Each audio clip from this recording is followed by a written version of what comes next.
dipimpin oleh Ketua DPRD.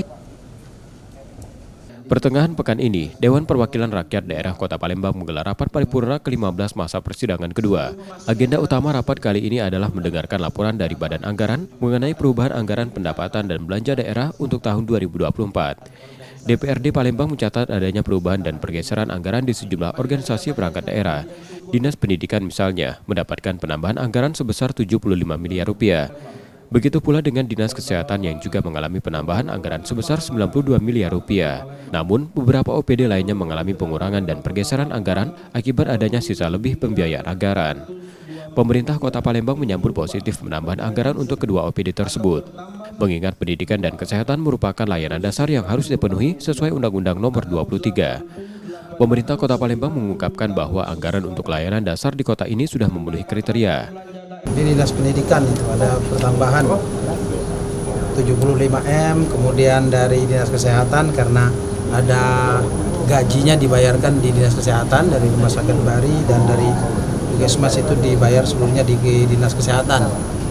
Ya, dari Rumah Sakit Gandus, Rumah Sakit Bari itu untuk di perubahan ini dibayarkan di Dinas Kesehatan. Membayarkan gaji pegawai 92 miliar.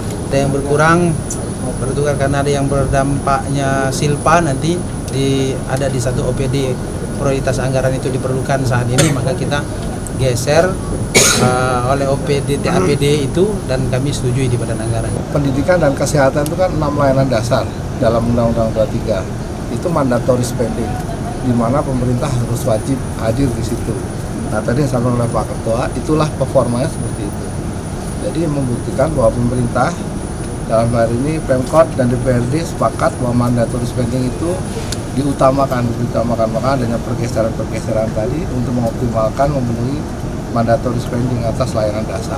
Kita akhir-akhir ini kan banyak kebijakan nasional yang harus kita dukung juga kan, dan juga semua kebijakan kita juga itu rata-rata di mandatory spending.